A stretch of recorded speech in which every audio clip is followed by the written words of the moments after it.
कृपा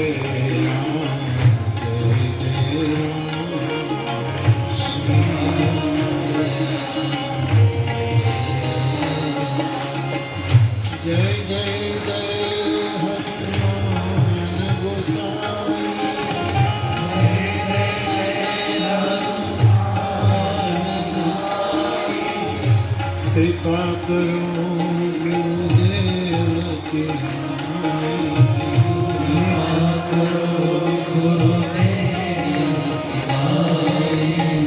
श्री राम जय राम जय राम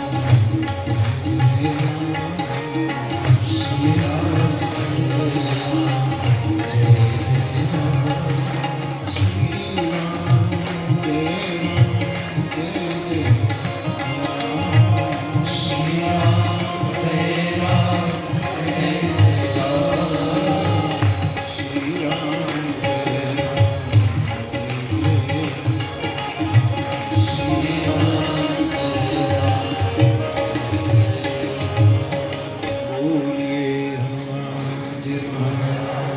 जय जय સૌપ્રથમ આપણી આ તલગાજરડી ભૂમિને પ્રણામ.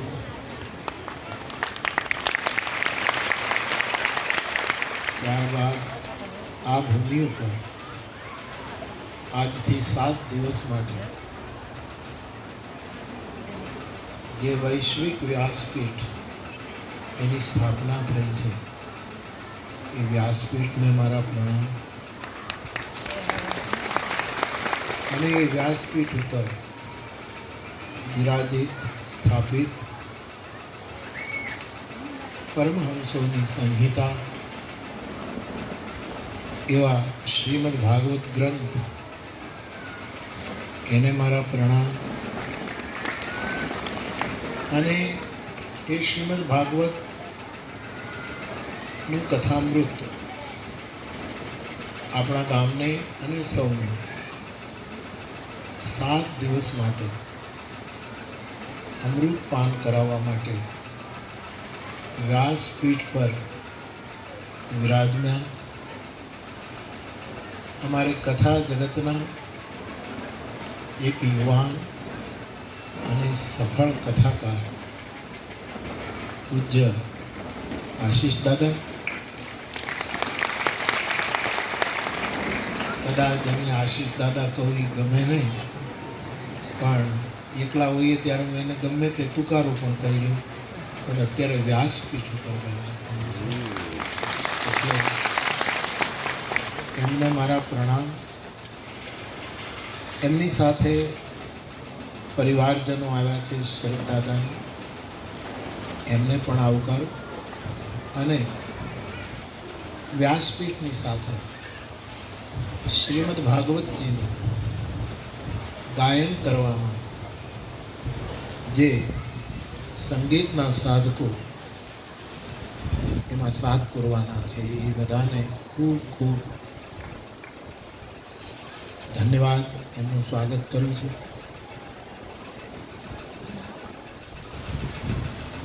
એકાદ વર્ષ પહેલાં કે એથી ઓછા સમયમાં ભાઈને ઘરે 84 અથવા તો બધાનું જમણવાર હતું અને હું પણ ત્યાં પ્રસાદ લેવામાં હાજર હતો. ત્યારે મેં વિનય કરેલો,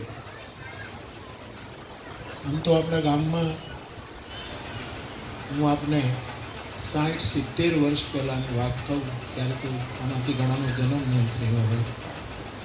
આપણા ગામમાં દર વર્ષે શ્રીમદ ભાગવત કથા થતી. એ સમયના ભાગવતના વયોવૃદ્ધ કથાકાર આપણા જગજીવન દાદા પંડ્ય, જે વૈદ પણ હતા અને ભાગવતકાર હતા, એમની ભાગવત કથા દર વર્ષે આપણા ગામમાં થતી. દર વર્ષે આખું ગામ સાધુ બ્રાહ્મણના જમવાના વારા લઈ લેતું હતું અને જગજીવન દાદા કથાના પ્રધાન વક્તા હોય અને એમના શાળા એ એમની સાથે એમને ટેકો આપવા માટે કથામાં વિરાજતા. એ કથાઓ મેં નાનપણમાં સાંભળેલી છે. ત્યાર પછી દાદા નિર્વાણ પામ્યા.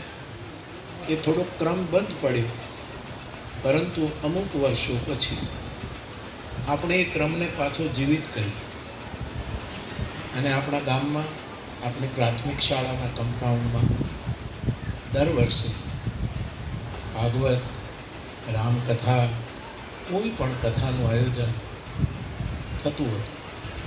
અને એ બાને હું 9 દિવસ સામે બેસીને ભગવત કથાનું શ્રવણ કરી શકતો હતો. રાતના પ્રોગ્રામો રહેતા હતા. એ વખતે 2 સમય કથા ચાલતી હતી. એ ક્રમ ઘણા વર્ષો ચાલ્યો. પછી મારી થોડીક વ્યસ્તતાને લીધે એ ક્રમ તૂટ્યો.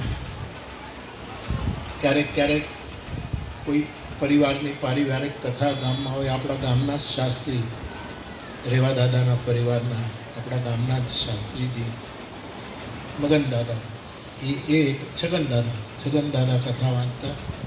એ કથાઓ થતી હતી.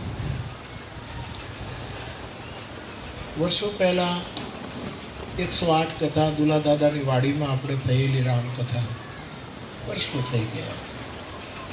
પછી એક કથા થયેલી, પછી માનસ ત્રિભુવન કથા થઈ.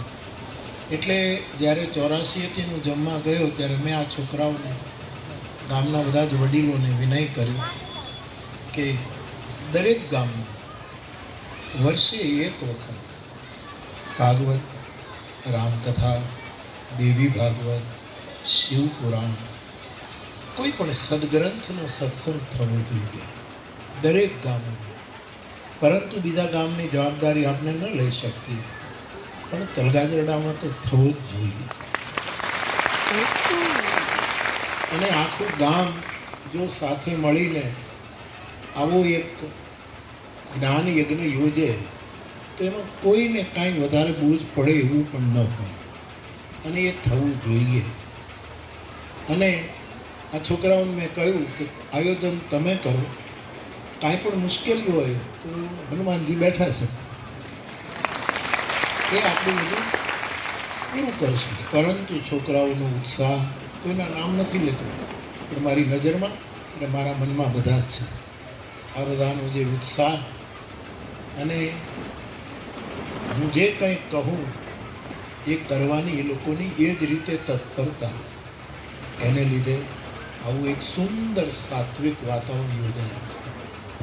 મેં એવું કહેલું કે ભાઈ આપણું તો પ્રભુ પ્રસાદ ચાલુ જ હોય, જે કોઈ આવે બધા પ્રસાદ લેતા હોય, એટલે કથા કામ કરે, પણ પ્રસાદનું ત્યાં રાખો.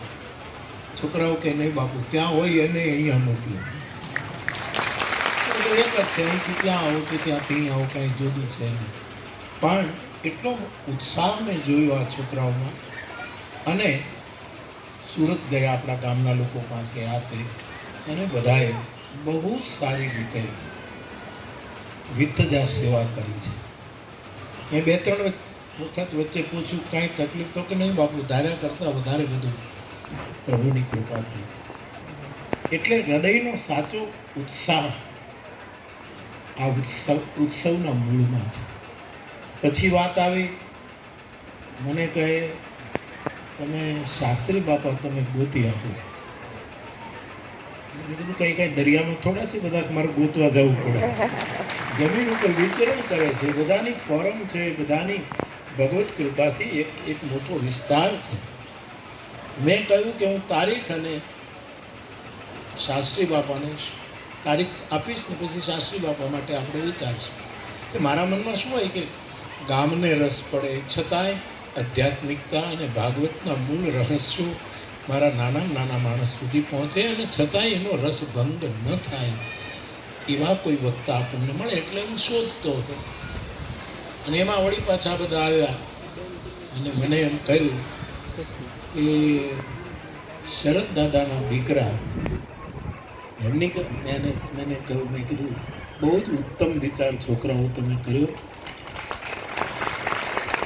કારણ કે અમારે વક્તાના જગતમાં વક્તવ્ય તો બધા જ આપતા હોય છે, ભગવાનની કૃપા હોય, પ્રભુની કૃપા હોય તો વાણી તો બધાની પાસે છે, પરંતુ વાણીના પ્રમાણે સરળતા અને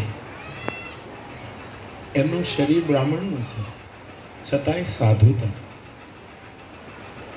એ બહુ મોટી વસ્તુ છે. અને એવું નામ જ્યારે આવ્યું ત્યારે હું બહુ રાજ, કારણ કે હું બહુ નજીકથી જાણું ઓળખું, બધી જ મને દેશ વિદેશમાં એમની ફોરમ છે. તો મેં કહ્યું કાં તો બહુ જ ઉત્તમ કામ કર્યું, તમે સમય પૂછો અને દાદાની પાસેથી જાણી લો કે આ સમય ખાલી છે, કારણ કે પણ પોતે વ્યસ્ત હોય. સૌએ કહ્યું અને દાદાએ પોતાની તારીખોને આઘી પાછી કરીને, એટલે 5-6 દિવસ હું અહીંયા હોઉં ત્યારે કથા કરવાનો ગામનો આગ્રહ, અને મને પણ ઈચ્છા થાય કે હું અહીંયા હોઉં તો અડધો કલાક પોણો કલાક રોજ થોડું થોડું શ્રવણ કરું, અને હું અહીંયા હોઉં તો મને વધારે રાજીપો થાય. એટલે એવા દિવસો કાઢ્યા અને આપે એને તુરંત સ્વીકૃતિ આપી. એ તલગાજરડા તરફનો આપનો સદભાવ એનું પ્રમાણ હતું. એટલે બહુ જ રાજી હતી, બહુ જ પ્રસન્નતા હતી. મેં બધાને કહ્યું કે ભાઈ બધું, અને આ છોકરાઓએ આટલું સુંદર સાત્વિક આયોજન કર્યું છે, અને આખું ગામ આજે પોથી યાત્રામાં શ્રવણ કરવામાં આવું આયોજન. મોટી મોટી કથાઓ થઈ ત્યારે તો હોય ચાલો, પણ આપણા ગામ પૂરતી આટલું સાત્વિક આયોજન કદાચ હું પહેલી વાર જોઉં છું. સુંદર વાતાવરણ સર્જાયું છે, બધાને હરિહર માટે ખુલ્લું રસોડું છે, બધી જ વ્યવસ્થા અહીંયા થઈ છે. અને આપ પધાર્યા એ મારા તરફનો સદભાવ તો આપને હોય જ, એ તો હું જાણું જ, સવાલ જ નથી. મેં હમણાં હું ત્યાં ગયો ધરમપુર દાદાને, ત્યાં વ્યાસ તીર્થનું ભૂમિપૂજન હતું શરદ દાદાનું, ત્યારે મેં કીધું કે આમ તો અમે પાડોશી છીએ કુંભણ અને તલગાજરડું, પણ શરીરથી દાદા ક્યાંક ફરતા હોય, બધા કથામાં રોકાયેલા હોય, હું એ ક્યાંયનો ક્યાંય ફરતો હું, પરંતુ શરીરથી અમે જુદા હોઈએ પણ અમે આત્માથી બધા એક છીએ. અને તેથી શરદ દાદાના પરિવારનો એક સુપુત્ર ભાગવત લઈને તલગાજરડામાં આવે, અને તમને તો આનંદ હોય, પણ બધા કરતાં વધારે તમારા મોરારી બાપુને. વિશેષ કંઈ મારે કહેવાનું નથી. ભાગવતનું મહાત્મય કે જે કંઈ ક્રમ હશે તે શરૂ થશે. ભાગવત વિશે તો આપ જ કહી શકો, હું એમાં વધારે બીજું કાંઈ ન કહી શકું, પરંતુ કથા છે એ મા છે.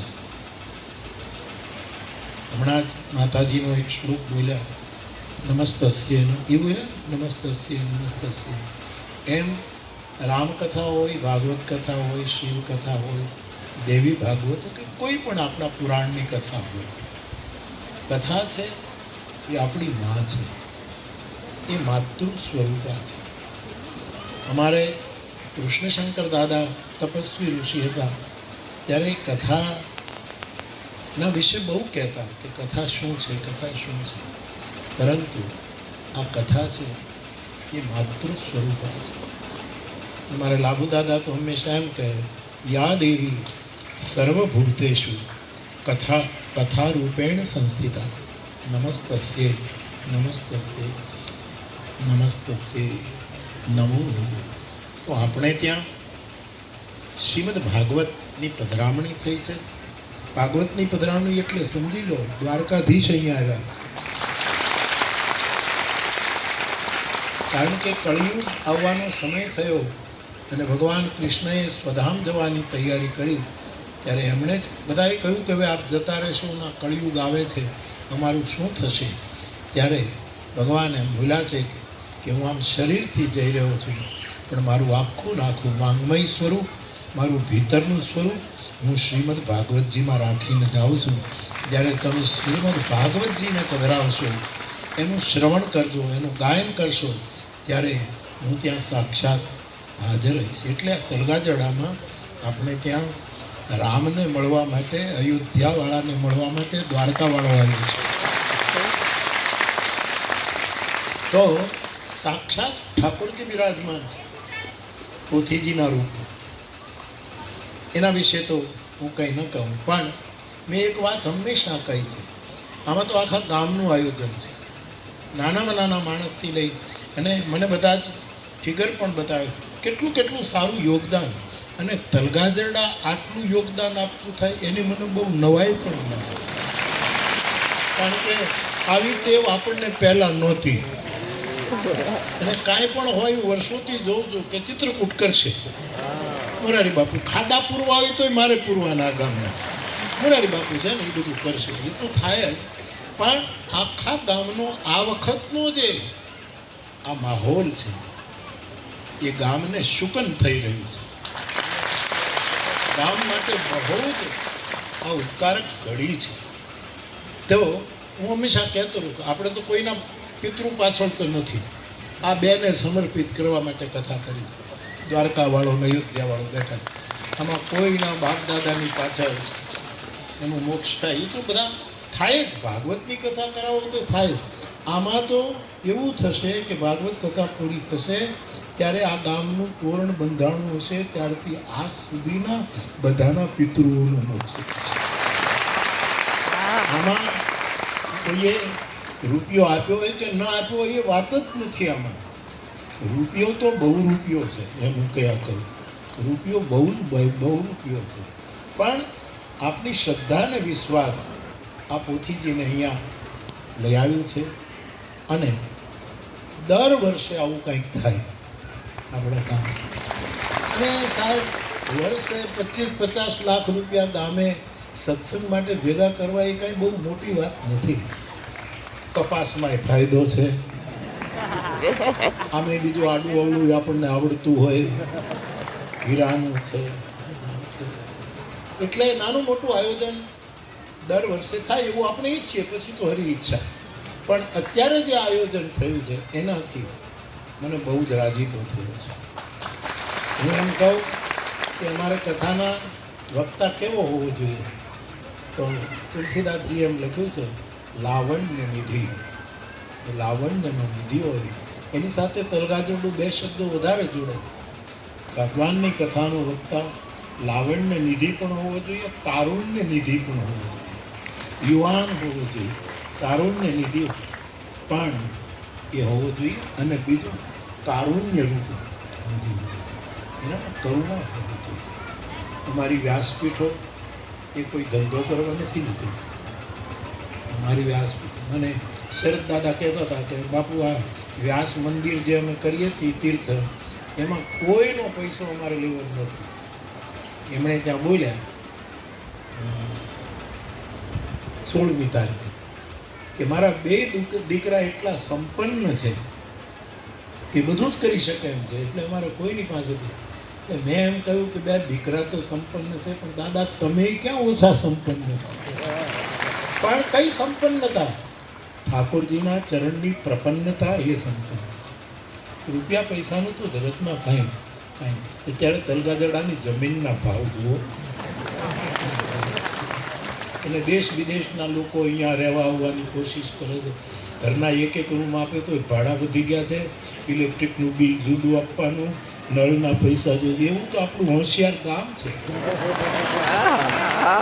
પણ એ હોશિયારી આજે હનુમંત કૃપાથી આવા માર્ગે વળી છે, ત્યારે મારો ખૂબ જ રાજીપો છે. હું હંમેશા એમ માનું કે ભાગવતની કથા કરાવો એટલે પિતૃઓનો મોક્ષ થાય. એ તો થાય જ, ખાલી ઘરમાં પોતે રાખો ને તોય મોક્ષ થઈ જાય. એમાં બ્રાહ્મણ અને બ્રાહ્મણ કથા વાંચતો હોય ત્યારે પછી તો પણ મને મારું એવી શ્રદ્ધા એવી કરી કે જેના પિતૃઓનો મોક્ષ થયો હોય એના છોકરા જ ભાગવત બેસાડે. એ તો બીજું ઘણું બેહાડે, દાખલા બેહાડે, કંઈ નહીં તો એ બેસાડે. પણ જેના પિતૃઓનો ઉદ્ધાર થયો હોય એ જ આવું સત્કર્મ કરી શકે. ભાગવત સત્કર્મનો બહુ જ મોટો મહિમા છે. આપણે બધા જ ભાગ્યશાળી છીએ કે આપણી ભૂમિ ઉપર આ કથાનું આયોજન થયું. આપણું ગામ દર વર્ષે આવું કરે એવી આપણે કોશિશ કરીશું. વળી પાછું ક્યારેક ભાગવત કથા, ક્યારેક રામકથા, ક્યારેક શિવ કથા, ક્યારેક દેવી ભાગવત, બધા ગ્રંથો આપણે એનું. અને 5-7 વર્ષ આ ક્રમ આવશે ને તો ભાગવતકારને ખબર નહીં હોય એટલી તલદારને ખબર છે કે આમાં આ પ્રસંગ આવે છે, આમાં આ આવે છે, આમાં આ આવે છે. એવું અમારું ગામ શ્રવણ કરવામાં તૈયાર છે. તો વ્યાસપીઠને પ્રણામ કરું છું. વ્યાસપીઠથી આપણને અમૃતપાન કરાવશે એ દાદાને પ્રણામ કરું છું. ગામને ખૂબ ખૂબ આશીર્વાદ તો હવે ભાગવતજી આપે, પણ છતાંય ગામને ખૂબ ખૂબ આશીર્વાદ. મારી ખૂબ પ્રસન્નતા કે આવું થાય. અને જુવાનો કરી રહ્યા છે એ બહુ જુવાનો. અમારું નાના મોટું કંઈ પણ રાષ્ટ્રીય કામ હોય તો હું આ છોકરાને સોંપું, તમે ગામમાં બધું કરી અને એને સોંપવું એટલે બધું જ પરફેક્ટ આ લોકો કરે છે. એ પ્રભુની કૃપા છે. હવે આપણે દાદાને સાંભળીએ અને હું પણ જેટલો સમય મળશે કથામાં આવતો રહીશ. કારણ કે હનુમાન જયંતિના ઉત્સવો શરૂ થાય છે એટલે ભીડ પણ મારે લાભ લેવો હોય એટલે હું એ ભાગવતનું શ્રવણ કરીશ. છેલ્લે સત્યમ પરમ ધીમહિ એને પ્રણામ કરીને વ્યાસપીઠને પ્રણામ, આપ સૌને પ્રણામ. જય સિયારામ. જય સિયારામ.